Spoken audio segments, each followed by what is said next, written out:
हफ्ते की शुरुआत शेयर बाजार के लिए काफी मजबूत रही। शुक्रवार की गिरावट के बाद सोमवार को मार्केट ने शानदार रिकवरी दिखाई। शुरुआत से ही सेंटिमेंट पॉजिटिव रहा और दिन भर खरीदारी का माहौल बना रहा। सेंसेक्स 567 अंक की तेजी के साथ 84,779 पर बंद हुआ, जबकि निफ्टी 171 अंक बढ़कर 25,966 के स्तर पर पहुंचा। कारोबार के दौरान निफ्टी ने इंट्राडे में 26,000 का नया स्तर छुआ, जो मनोवैज्ञानिक रूप से बहुत अहम माना जा रहा है। इस बढ़त के पीछे कई वजहें रही।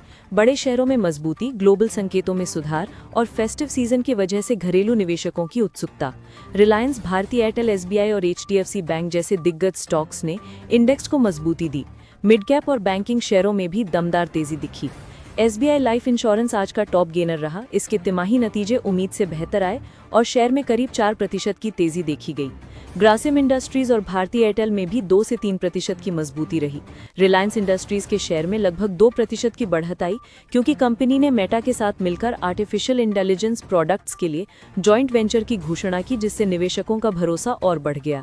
सरकार द्वारा बैंकिंग सेक्टर में एफडीआई लिमिट बढ़ाने पर विचार की खबर से पीएसयू बैंक स्टॉक्स में नई जान आ गई। खासकर एसबीआई में 3% के करीब तेजी रही। इसके साथ ही फेडरल बैंक का स्टॉक भी करीब 3% चढ़ा, क्योंकि कई ब्रोकरेज फर्म्स ने इसके टारगेट प्राइस बढ़ा दिए। मिड कैप इंडेक्स ने भी शानदार प्रदर्शन किया। कोफोर्ज ने 4% की बढ़त के साथ क्लोजिंग दी, क्योंकि इसके Q2 के नतीजे उम्मीद से बेहतर रहे।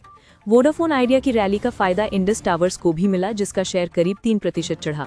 बीपीसीएल और अन्य ऑयल मार्केटिंग कंपनियों में भी तेजी रही, क्योंकि क्रूड ऑयल की कीमतें इस समय स्थिर बनी हुई हैं। वहीं कुछ कंपनियों पर दबाव भी दिखा। एसबीआई कार्ड्स में करीब 3% और एसआरएफ में 2% की गिरावट आई, क्योंकि इनके तिमाही नतीजे बाजार की उम्मीदों पर खरे नहीं उतरे। कोटक महिंद्रा बैंक दिन का टॉप लूजर रहा, जो करीब 2% गिरकर बंद हुआ।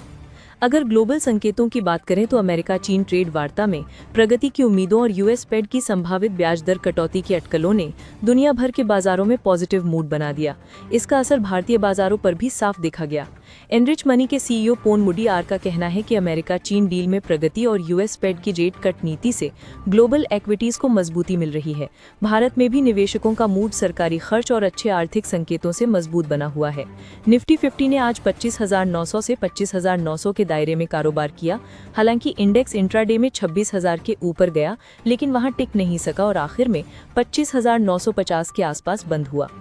तकनीकी दृष्टि से देखें तो निफ्टी फिलहाल साइडवेज से पॉजिटिव ट्रेंड में है। इंडेक्स का प्रमुख सपोर्ट 25,800 पर है और अगला सपोर्ट 25,700 पर माना जा रहा है। अगर निफ्टी 26,000 के ऊपर क्लोजिंग देता है तो इसमें तेजी का अगला चरण शुरू हो सकता है। कॉल ऑप्शन डेटा के अनुसार ट्रेडर्स फिलहाल 26,000 के ऊपर ब्रेकआउट की उम्मीद लगाए बैठे हैं। इसका मतलब है कि मार्केट में आशावाद का माहौल बना हुआ है। हालांकि कुछ ट्रेडर्स ने ऊपरी स्तरों पर हल्की बुकिंग की है, लेकिन समग्र रूप से इंडेक्स का मूड भरोसेमंद और स्थिर दिखता है। बैंक निफ्टी ने भी बेहतरीन रिकवरी दिखाई। शुक्रवार की कमजोरी के बाद इंडेक्स 58,114 पर बंद हुआ और दिन भर मजबूती बनाए रखी। हालांकि चार्ट पर इनसाइड हरामी कैंडल बनने से संकेत मिला कि ऊपरी स्तरों पर निवेशक थोड़े सतर्क हैं। बैंक निफ्टी के लिए तुरंत रेजिस्टेंस 58,250 पर है, जिसके ऊपर ये 58,500 से 58,800 तक जा सकता है। वहीं सपोर्ट 57,900 पर है। इसके नीचे शॉर्ट टर्म में 57,500 तक फिसलाव संभव है। बैंकिंग इंडेक्स में एसबीआई, आईसीआईसीआई बैंक और एक्सिस बैंक जैसे बड़े स्टॉक्स की मजबूती से भरोसा बना रहा।